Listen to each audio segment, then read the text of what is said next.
السلام علیکم و رحمت الله و برکاته. السلام علیکم دوستان عزیز، مشتریان و تماشابینان کانال سرخاب تیوی، همه شما را به کانال ما خوش آمدید، خیر مقدم میگویم. دوستان عزیز، روز سعید جمعه برایتان مبارک باشد. در تاجیکستان عزیز در عین حال بسیار میوه ها پخته رسیدند. من چنانه که در نوار میبینید اینجا درخت آلو قریب پخته رسیدن به آمده است.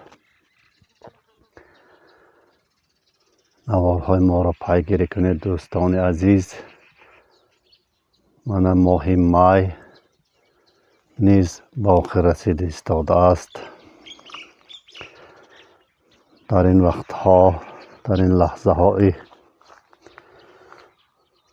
گفته های شاعر به یادم میرسند که چنین گفته: عمر آدم قیمت است و لیک در بازار نیست. بی سبب بردن ورا در زندگی دشوار نیست. در طبیعت فصل ها تکرار یابند از دیگر، لیک عمری رفته را بار دیگر تکرار نیست.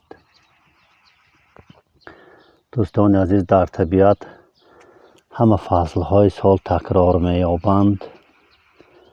البته بهار که گذشت، پس از آن فصل تابستان می آید.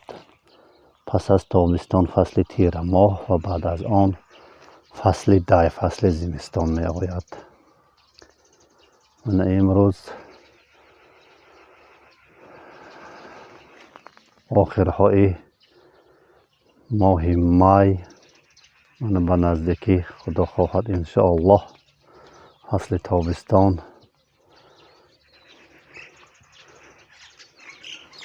آغاز می یابد و عمر ما انمیخ رفته گذشتن می گیرد و به قفا نگاه کردن بم ما امکانیت پیدا نمی کنیم.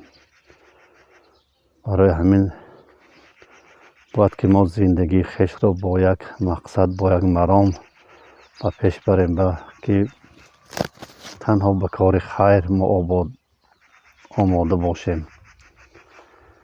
تنها به کار خیر، و چون که در این دنیای گذران هر یک ما مهمان هستیم عزیزان دل دیده. چنانه که گفتن نیکی بماند جاودان. البته کار خیر، کار نیکی کرده شما، البته عملهای خیر شما نیکی جاودانه باقی خواهد ماند.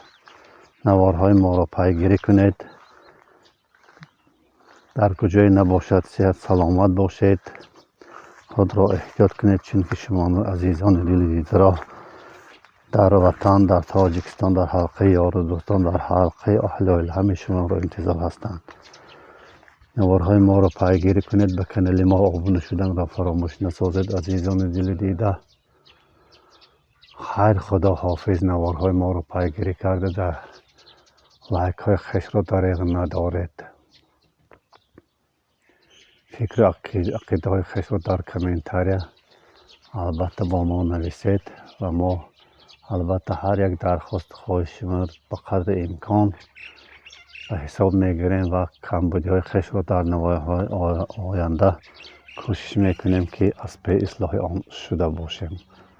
خیر، خدا حافظ عزیزان.